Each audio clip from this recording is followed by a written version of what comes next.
sulfur. Yeah, active volcano. You can see the steam rising up off the beach as the tide is still a bit low, but it's rising, so we might lose that cool effect. Make sure you get some pictures of that. You can even dig your foot down right here above the water line, put your hand in the water that comes up, and you'll feel the heat. It's really amazing. The volcano is overdue for an eruption, but we don't expect that to happen today. The Spanish base is in here monitoring the activity of the volcano.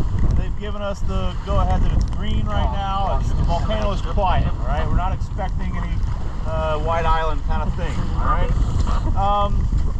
Here the site stretches out to the right, to the east, to Neptune's window, that cutout in the caldera wall. You can see some tiny little things in the middle there. Those are people. That could be you. The boundary of the eastern site is the rope laying on the ground in the middle of that area, because if you step over that rope, it will be the last step you ever take on this world. It's a very steep drop. To get there, you go along the beach all the way to the right over there where you see the little orange jackets, and there's some seals hauled out, a leopard seal, and I heard there was a Weddell seal as well.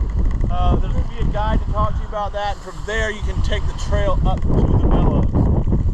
Along the way, there's lots of bits and bobs from the whaling days, bones and buildings and boats.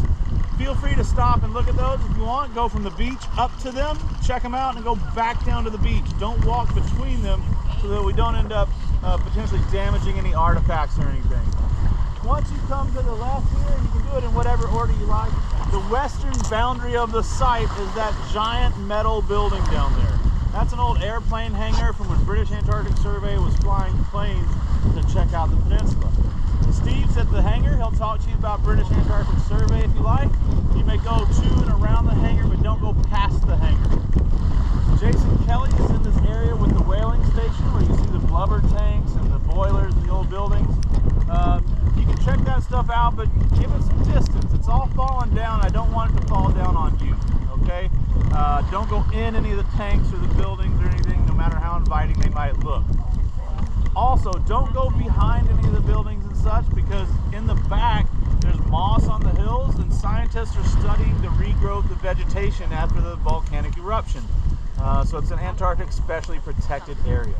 The last Zodiac off the beach will be at 6:15, so be here by or before then. If you want to do it all, you can't dilly-dally in any of the spots, all right? Any questions? Come on up.